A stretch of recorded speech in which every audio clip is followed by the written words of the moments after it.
Vem chegando e seja bem-vindo a mais uma aula de biologia.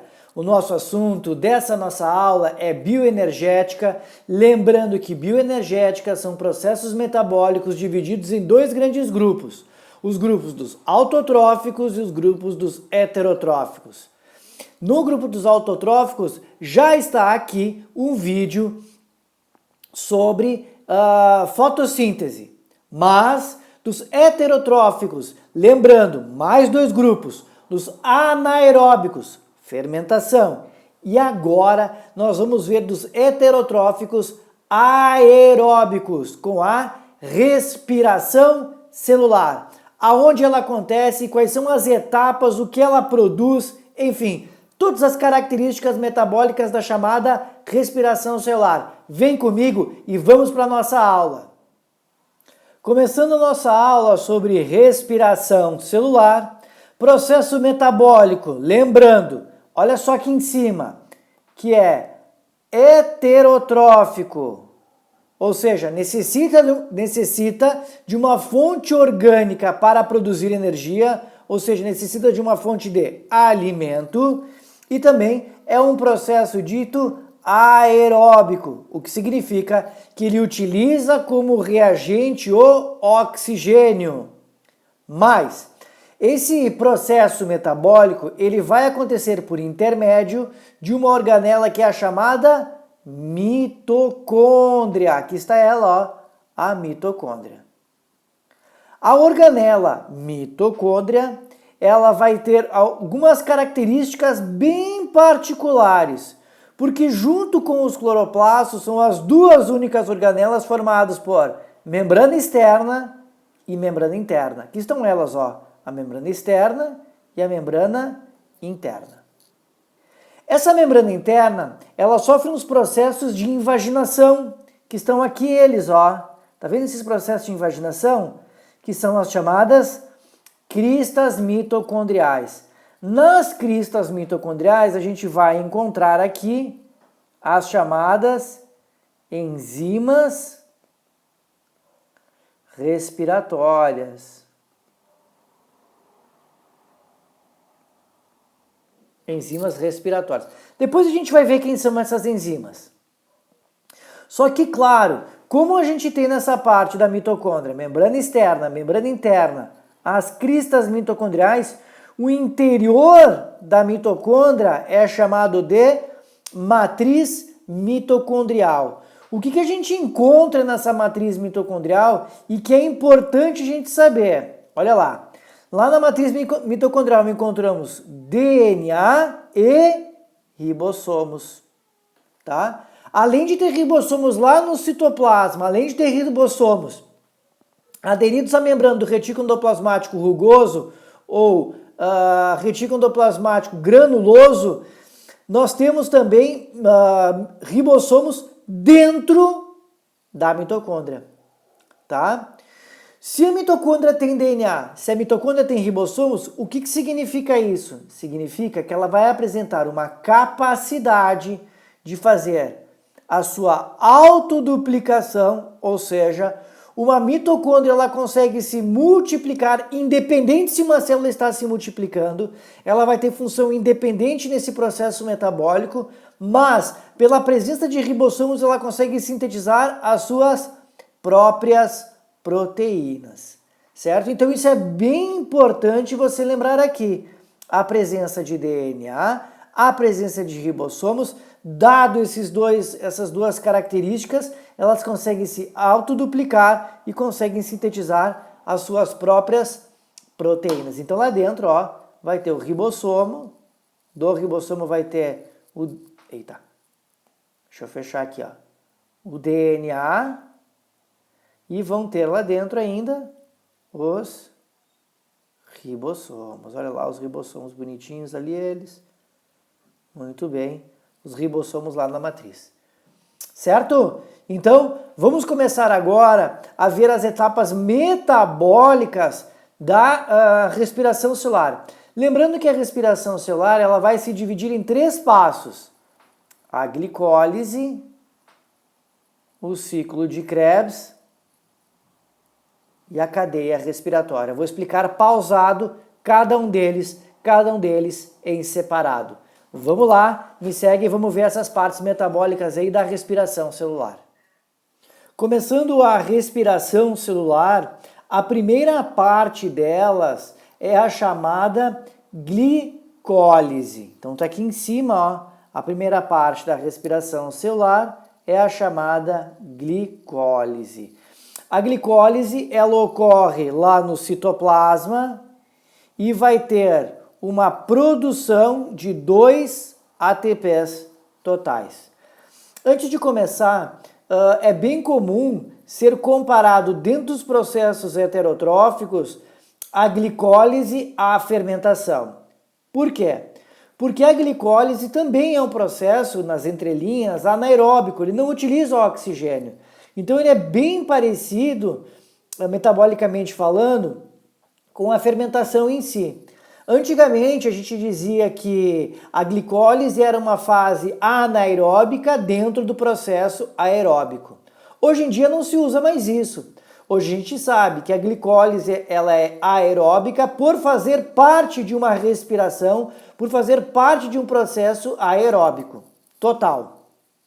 Então a diferença entre a glicólise e a fermentação, a diferença entre o processo de quebra da glicose na fermentação e a quebra da glicose na respiração celular é que uma delas faz parte de um processo anaeróbico, que é a fermentação, e outro aeróbico, que é a respiração celular.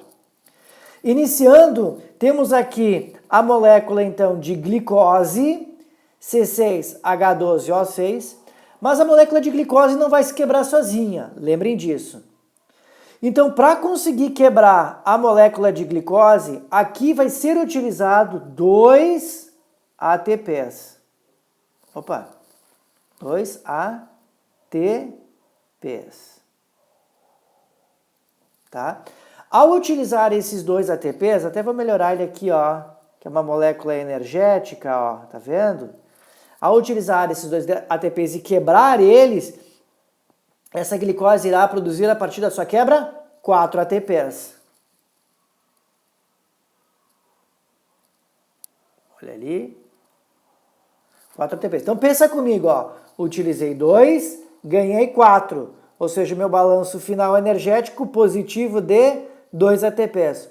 Só que na quebra da glicose ocorre a liberação de hidrogênios. E esses hidrogênios eles não podem ficar dispersos no meio. Então nós utilizamos nesse momento um aceptor de hidrogênios. E esse aceptor de hidrogênios está aqui, ó. É o NAD.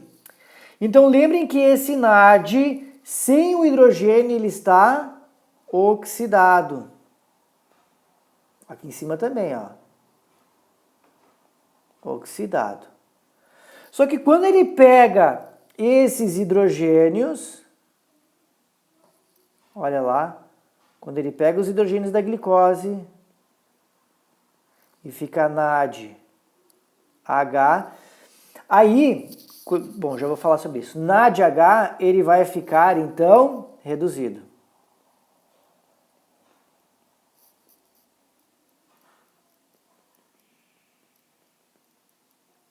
As diferentes biografias sobre a respiração celular trazem uma série de diferenças do NAD. Por exemplo, o NAD pode ser escrito assim, ó, porque ele libera 2 hidrogênios por molécula de NAD. Então ele fica assim, ó, só NADH ou perdão, deixa eu tirar aquele ou ali. Ou NADH mais H, ou tu encontra ele já ligadinho aqui.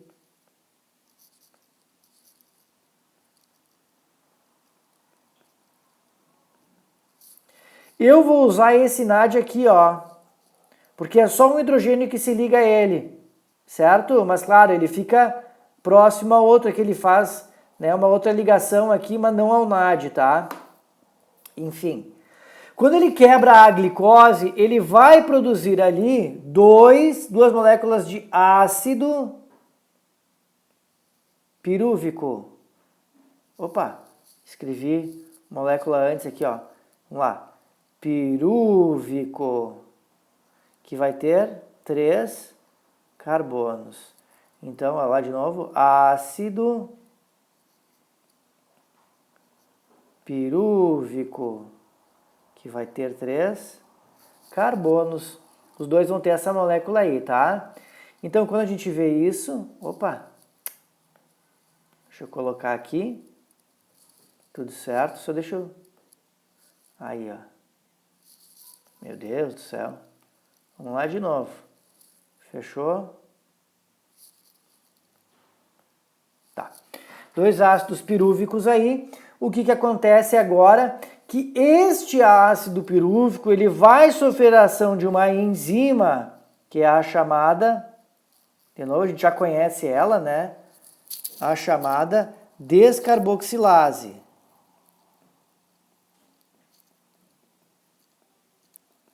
Ó. Ele passa pela descarboxilase. Passando pela descarboxilase, o que vai acontecer aqui? Esse ácido pirúvico, ele vai perder moléculas de CO2, ó. Então, o gás carbônico da nossa respiração, ó, parte dele veio da quebra, então, de um carbono e 2 oxigênios do ácido pirúvico. E ele vai formar, ao final deste processo, ácido acético, que tem 2 carbonos totais, ó. Opa, escrevi 2 vezes a palavra ácido. Acético, agora sim, ó. Muito bem. O que acontece agora? Já entendemos que a glicólise produziu 2 ATPs, porque usou 2 para quebrar, ganhou 4. Nós temos o NAD oxidado, ficou o NAD reduzido. E formou lá no final o ácido acético e o gás carbônico. Só que o que acontece? Para continuar a respiração celular, esse ácido acético ele tem que ir lá para dentro da mitocôndria. Vai vir uma molécula chamada de, vamos lá, olha aqui, ó, chamada de coenzima, uma molécula chamada de, aqui agora, coenzima A, vai se ligar ao ácido acético, vai formar acetil coenzima A, tá? O acetil coenzima A. Olha a importância disso. E ele vai levar esse ácido acético para onde? Lá para dentro da mitocôndria. Certo? Ele pega e leva esse ácido acético lá para dentro da mitocôndria para nós irmos para a segunda fase. Então o que acontece? O ácido acético, a coenzima A liga-se ao ácido acético, forma o complexo acetilcoenzima A, leva o ácido acético lá para a matriz mitocondrial, larga ela lá dentro e volta para o citoplasma. E aí a gente já vai entender o que vai acontecer na sequência. Vamos pegar agora esse ácido acético aqui embaixo e vamos levar ele lá para dentro da mitocôndria por intermédio da coenzima A. Vem comigo e vamos para lá. Continuando com a respiração celular, agora a segunda parte dela, aqui tendo início com a acetilcoenzima A, formado ali no final da glicólise. Veja que ela está fora da mitocôndria.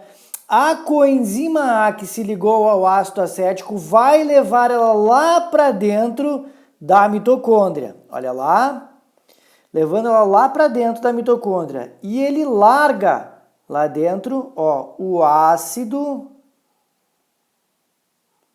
acético. Que tem quantos?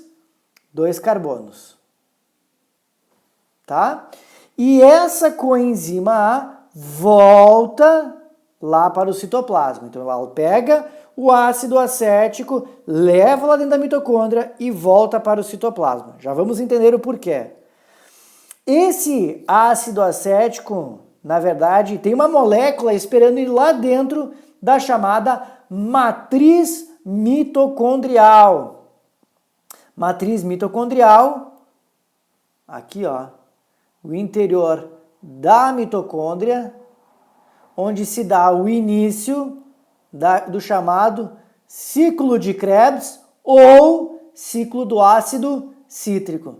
Sabe por que é ciclo do ácido cítrico? Pelo seguinte, quando a coenzima traz esse ácido acético e larga ele lá na matriz mitocondrial, ele vai se ligar com quem? Com uma enzima chamada ácido oxalacético, que tem 4 carbonos.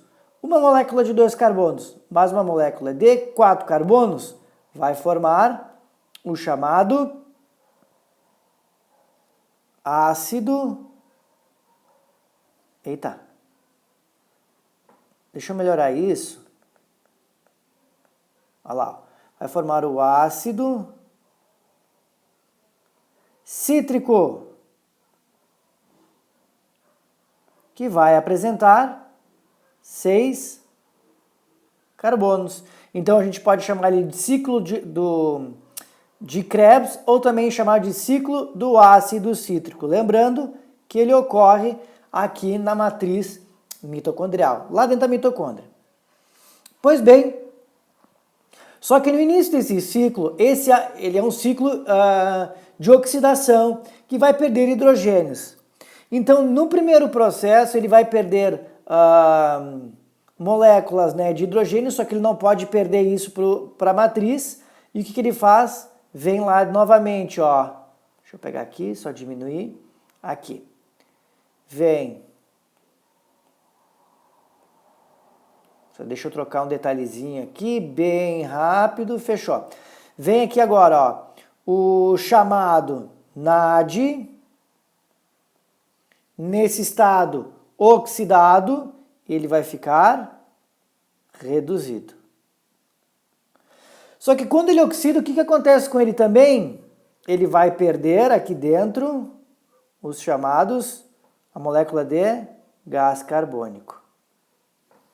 Tá? E aí uma molécula de 6 carbonos irá formar uma molécula de 5 carbonos. Molécula de, vamos lá de novo, 5 carbonos. Essa molécula de 5 carbonos, eu tenho que saber o nome daqui para frente? Não, não precisa saber. Mas eu tenho que saber que ela vai oxidar mais uma vez. E o NAD vai lá pegar os hidrogênios. E ele vai mais uma vez perder carbono. Na forma de gás carbônico. E ele vai formar aqui dentro uma molécula de 4 carbonos.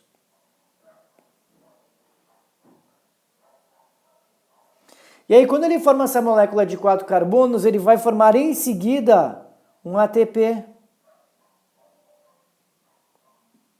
Ó, formou um ATP. Agora, olha que interessante. Essa molécula de 4 carbonos é o ácido oxalacético? Não. Ele tem que oxidar mais 3 vezes. Então, lá vai ele, ó. Olha ele oxidando. NAD, vai ficar NAD. H, NAD, vai ficar NAD, H. Só que no final, acabam-se todos os NADs. E o que ele tem que fazer? Ele tem que utilizar um outro aceptor de hidrogênios. E ele utiliza quem? Sei lá, o primo do NAD, o chamado FAD, que é um outro tipo de aceptor de hidrogênios. Então nós temos agora o FAD-H2, tá? Esse sim se liga com os 2 hidrogênios. E ele volta a ser um ácido oxalacético. Então aqui nós temos o ciclo de Krebs, que vai produzir, olha que interessante isso, ele produz, vou colocar aqui embaixo, ó. Ele produz, olha lá, 2 ATPs totais, certo? Tem alguma coisa estranha aqui? Espera aí, será que eu escrevi tudo certo? Deixa eu ver aqui, 2 ATPs, 2 ATPs. Acho que sim, né? Será que eu estou esquecendo de alguma coisa? Deixa eu conferir mais uma vez. 2 ATPs aqui. Ah, temos um detalhe. Por que ele produz 2 ATPs e no ciclo só me aparece um? Pelo seguinte, quando ocorre a glicólise, quantos ácidos acéticos se formam? Se formam 2. Então o que aconteceu? A coenzima A trouxe o primeiro, tá aqui ele, ó, trouxe o primeiro e voltou lá para o citoplasma para buscar o segundo. O que significa isso? Que por molécula de glicose quebrada se fazem 2 ciclos de Krebs. O primeiro com o primeiro ácido acético e o segundo com o segundo ácido acético, cada um deles produzindo 2 ATPs. Então o que eu tenho que lembrar aqui? Que se formam 2 ATPs, mas é 1 por ciclo. Lembrando que ele acontece 2 vezes, tá? Eu não sei se tu reparou um detalhe aqui, mas nós temos um detalhezinho bem importante aqui dentro, que é o seguinte. Como é que ele vai fazer o segundo ciclo de Krebs? Então, olha só, veio o primeiro, ligou. Mas chegou aqui no final, chegou a faltar a NAD. Como é que ele vai fazer o segundo ciclo de Krebs se não tem mais NADs? Então, agora, nós vamos para a terceira fase para entender como é que se reaproveitam esses NADs aí, certo? A terceira fase está acontecendo aqui, ó, nas cristas mitocondriais, que é a chamada cadeia respiratória. Primeiro, ciclo de Krebs, que acontece lá no citoplasma. O segundo, dentro da mitocôndria, é trazido pela coenzima A, o ciclo de Krebs na matriz mitocondrial. E o terceiro, nas cristas mitocondriais, a cadeia respiratória, para onde nós estamos indo agora. Na sequência da respiração celular, temos a terceira parte, que ocorre nas cristas mitocondriais. Aqui nas cristas mitocondriais, então, temos a chamada cadeia respiratória. Olha lá, cristas mitocondriais acontecendo, então, na chamada cadeia respiratória. Bom, lembramos que no final agora do ciclo de Krebs, nós temos que fazer 2 vezes o ciclo, só que os NADs acabaram. Então, uma forma de reutilizar o NAD que foi reduzido é voltar a oxidar ele. Mas a gente não pode ter aqueles íons de hidrogênio lá dentro da matriz. Então, o que acontece? Primeiro detalhe, nas cristas mitocondriais existem as chamadas enzimas respiratórias. Enzimas respiratórias essas que são denominadas de citocromos. Os citocromos são de 2 naturezas. Os citocromos são do tipo oxidases e são do tipo redutases. Então, o que eu vou fazer aqui? Eu vou fazer assim, ó, número 1 e número 2, tá? 2. Certo? Então, eu vou ter aqui, ó, primeiro dos citocromos, vou colocar eles aqui, ó, do tipo oxidases. Quem que esse citocromo vai oxidar? O NAD, que está reduzido. Então, o que ele faz? Ele pega o NAD que está reduzido e faz o seguinte. Deixa eu só trocar aqui a cor. Aqui, ó. O NAD que está reduzido e volta a oxidar ele. Só que o que acontece? Deixa eu só trocar aqui mais uma vez. O NAD que está reduzido. Só que o que acontece? Eu não posso jogar esses hidrogênios lá para a matriz, porque eu não queria eles lá. Então, olha só, ele vai jogar os hidrogênios para o espaço entre as 2 membranas, entre as cristas e a membrana externa, tá? Olha aqui a matriz mitocondrial e aqui o citoplasma da célula. Matriz externa, membrana externa e aqui as cristas. E aqueles hidrogênios, então, eles ficam todos eles aqui dentro, ó. Então, cheio de hidrogênio lá dentro, ó. Ele vai enchendo de hidrogênios. Só que por diferença de concentração, esses hidrogênios eles querem voltar, eles querem passar do meio de maior concentração para o meio de menor concentração. Só que eles não conseguem fazer isso, mas alguém facilita a sua entrada. E quem facilita a entrada desses hidrogênios é uma proteína de membrana chamada de ATP sintetase.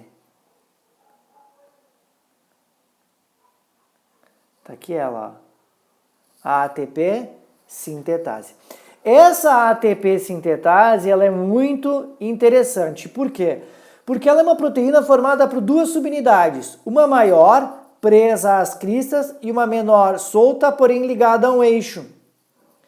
Quando esses hidrogênios eles entram na matriz, vamos lá, quando eles entram de volta para a matriz, o que acontece? Eles começam a se acumular lá dentro. Só que olha que interessante isso. Eles fazem essa subunidade menor girar. E tudo que gira, cria atrito. Tudo que cria atrito, cria energia. Então, olha o que nós temos. O ADP mais fosfato, que pega essa energia e produz ATP. Os hidrogênios vão entrando, certo? Vão passando pela ATP sintetase, fazem a subunidade menor girar, produzindo atrito. Essa energia faz a ligação entre o fosfato, né, e o ADP produzindo o ATP. E os hidrogênios, então, eles passam a entrar lá na matriz. Olha lá eles entrando. Putz, só que eu não queria os hidrogênios lá dentro. Ah, mas eu falei que esse processo é um processo aeróbico, certo? E eu não falei do oxigênio ainda. Então, o que eu entendo? O oxigênio da minha inspiração eu vou falar agora. O gás carbônico da expiração eu já vi. 2 da glicólise, 2 do ciclo de Krebs. Mas o oxigênio vem parar aqui embaixo, ó. Mais oxigênio. Por quê? Porque ele vai reagir agora através de um citocromo do tipo redutase e vai reduzir este oxigênio a... Tcharanã, olha lá, olha aqui, 2 águas, certo? Então é o que ele vai produzir aqui dentro, ó. Tá? Daí fica bem certinho o balanço final aí. Tá? Então essa é a cadeia respiratória, onde os NADs foram oxidados, os hidrogênios jogados por espaço entre as membranas, que entraram via ATP sintetase, que fez girar a subunidade menor, fazendo com que essa energia fizesse uma ligação química entre o ADP e um fosfato, produzindo ATPs, e os hidrogênios que entraram se ligaram com oxigênios oriundos da nossa inspiração, produzindo via citocromo do tipo redutase, que reduziu o oxigênio à água. E essa foi a cadeia respiratória. Vamos ver como é que fica o balanço final, então, aí da cadeia respiratória, sabendo que ele vai produzir uma série de ATPs aí, mas vamos ver como é que fica esse montante de ATPs.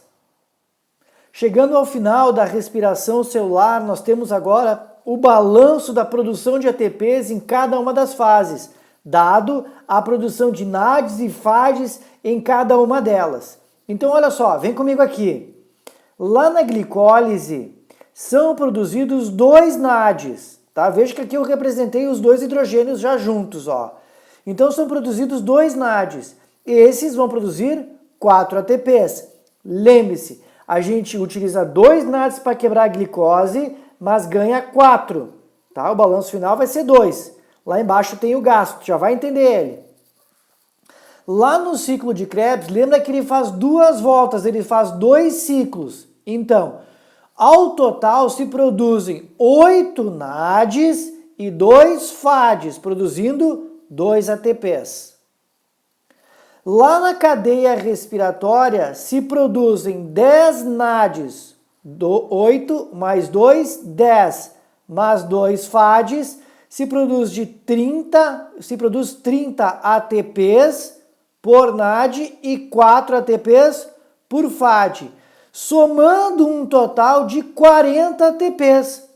Só que se utiliza 2 NADs lá na glicólise, então o saldo total é de 38 ATPs. Lembre-se, o total de ATPs produzidos pela respiração celular será de 36 a 38 ATPs, tá? Por que 36?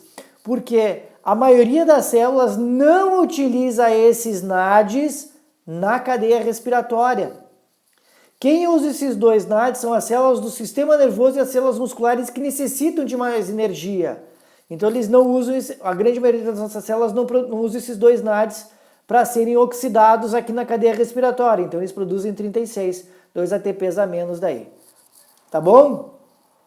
Então acho que era isso. Agradeço a tua atenção por ter chegado até aqui nessa nossa aula de bioenergética para a respiração celular. Espero que você tenha gostado e aprendido com essa aula. Te encontro numa próxima aula, certo? Então tá. Valeu, até mais. Tchau, tchau.